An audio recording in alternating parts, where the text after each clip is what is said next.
اعوذ باللہ من الشیطان الرجیم بسم اللہ الرحمن الرحیم۔ ناظرین و سامعین السلام علیکم۔ امید ہے آپ کو ہماری ویڈیوز پسند آ رہی ہوں گی اور آپ ان سے مستفید ہو رہے ہوں گے۔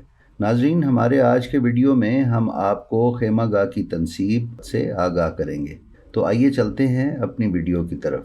جیسا کہ ہم بتا چکے ہیں کہ 2 محرم سن 61 ہجری بروز جمعرات امام حسین علیہ السلام اپنے عزیز و اقارب اور جانثاران کے ہمراہ داخل کربلا ہوئے۔ امام نے اس دشت پر نگاہ ڈالی اور ایک نشیبی قطع زمین پر خیمے لگانے کا حکم صادر فرمایا۔ اکثر خطیب جو یہ روایات بیان کرتے ہیں کہ 4 محرم کو ابن سعد نے فرات کے کنارے سے خیام ہٹوا دیے تھے، وہ درست نہیں ہے۔ دشمن کربلا آنے سے پہلے ہی منصوبہ بندی کر کے آیا تھا۔ نیز ابن زیاد کا فرستادہ اور جاسوس جو حر کے لیے خط لایا تھا، وہ تمام امور کی نگرانی کر رہا تھا۔ ابن زیاد نے حر کو خط میں متنبہ کیا تھا کہ امام حسین علیہ السلام کو ویران اور بے آب و گیاہ جگہ پر روک لے اور ان پر سختی کرے۔ اسی لیے فوج اشقیاء نے 2 محرم کو ہی امام کو پانی کے پاس خیام لگانے نہیں دیے۔ 4 محرم کو نہر القمہ سے پانی لینا بالکل بند کر دیا گیا تھا اور 4000 فوجی دریا کے گھاٹ پر پہرے پر کھڑے کر دیے گئے تھے۔ 7 محرم کو خیمہ گاہ میں پانی کی آخری بوند بھی ختم ہو گئی تھی۔ ناظرین، جس انتظام کے ساتھ امام نے خیمہ گاہ کی تنصیب کروائی، اس کو مد نظر رکھتے ہوئے یہ امر اور قوی ہو جاتا ہے کہ خیمہ گاہ میں خیام ایک ہی دفعہ نصب کیے گئے اور ان کو دوبارہ ہٹایا نہیں گیا۔ بہرحال خیام کے کھونٹے ایک دوسرے کے ساتھ باندھ کر ان کو مستحکم کیا گیا۔ خیام کی تنصیب میں ترتیب یوں رکھی گئی کہ تمام خیام کو ہلالی تنظیم یعنی نیم دائرے کی صورت میں نصب کیا گیا۔ امام کا خیمہ مشاورت اور اصحاب کی آمد اور نشست و برخاست کی وجہ سے باقی خیام سے کافی بڑا تھا، اس کو سب سے آگے رکھا گیا۔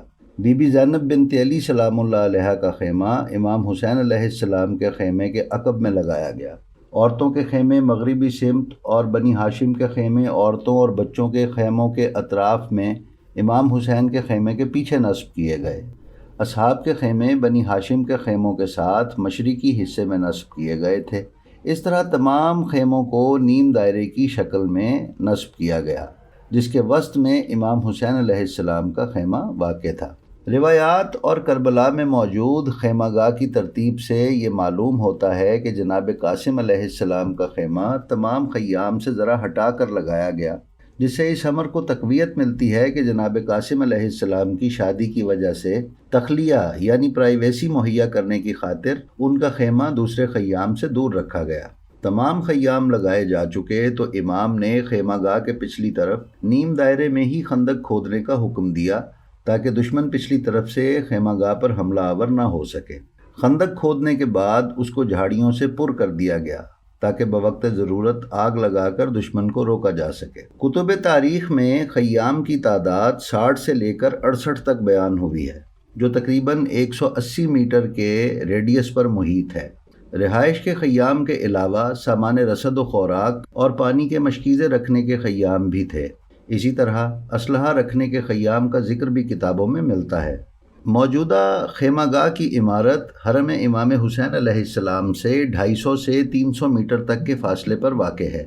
8ویں صدی تک کی تاریخ میں خیمہ گاہ کے بارے میں کوئی معلومات دستیاب نہیں ہیں، اور جس جگہ پر موجودہ خیمہ گاہ ہے، پرانے زمانے میں یہ جگہ محلہ آل عیسیٰ کے نام سے معروف تھی۔ آل عیسیٰ ایک علوی خاندان تھا جس کا نسب زید بن امام سجاد علیہ السلام سے جا ملتا ہے۔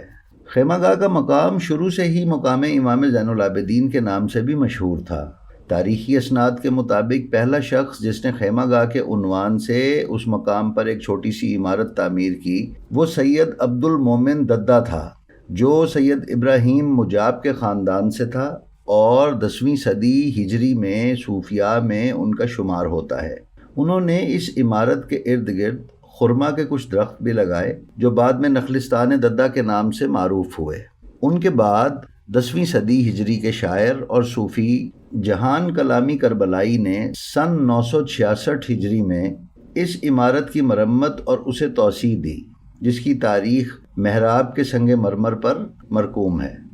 خیمہ گاہ کے بارے میں موجودہ قدیمی تاریخی اسناد میں سے 12ویں صدی کے جرمن سیاح کارستن نیبیور کا سفر نامہ ہے۔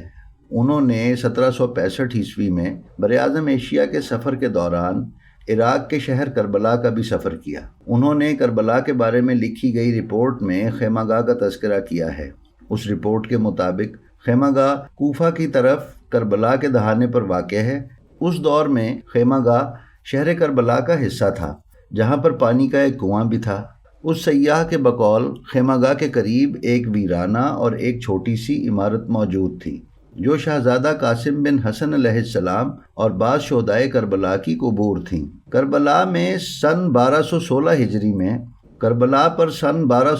ہجری میں نجدیوں کے حملے کے بعد سید علی طباطبائی نے سن 1217 میں کربلا شہر کے چاروں طرف فصیل تعمیر کروائی اور مختلف اطراف میں 6 دروازے بنوائے۔ اس دیوار کے بعد خیمہ گاہ جو پہلے شہر کے کنارے پر واقع تھا، اس دیوار کے باہر رہ گیا، لیکن سید علی طباطبائی کے حکم سے اس پر عمارت تعمیر کرائی گئی۔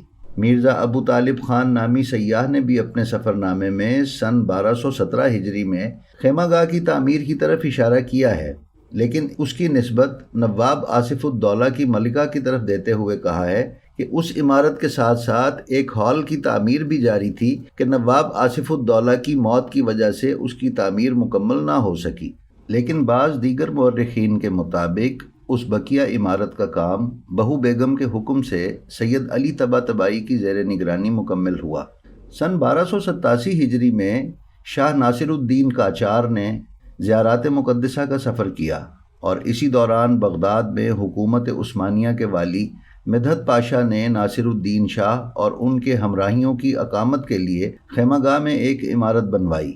بعد میں مدحت پاشا نے خیمہ گاہ کے پاس کربلا شہر کی دیوار کا کچھ حصہ مسمار کروا کے خیمہ گاہ کو بھی شہر میں شامل کر دیا اور اس طرف ایک نیا دروازہ بنا دیا جو کربلا سے نجف اشرف جانے کے لیے استعمال ہوتا تھا۔ خیمہ گاہ اور اس کے گرد و نواح کا علاقہ شہر کے اندر شامل ہونے کے بعد یہ جگہ محلہ مقیم اور اس کے ارد گرد کا علاقہ عباسیہ کے نام سے مشہور ہوا۔ محلہ عباسیہ موجودہ دور میں بھی محلہ خیمہ گاہ کے پاس موجود ہے۔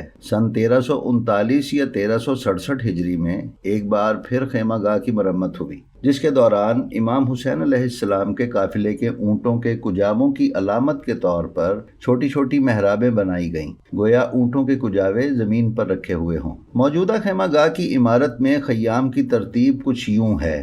عمارت میں 10 خیمے ہیں، جن میں سب سے آگے حضرت عباس علیہ السلام کا خیمہ اور اس کے بعد نصف دائرے کی شکل میں اونٹوں کے کجاووں کی جگہ، جن کی تعداد 16 ہے، اور اس کے بعد مرکزی عمارت ہے جس کے وسط میں حضرت امام حسین علیہ السلام کا خیمہ اور حضرت علی اکبر علیہ السلام کا خیمہ ہے، اور اس کے ساتھ ہی محراب اور خیمہ سیدہ زینب سلام اللہ علیہا ہے، اور اس کے بعد خیمہ حضرت سجاد علیہ السلام ہے۔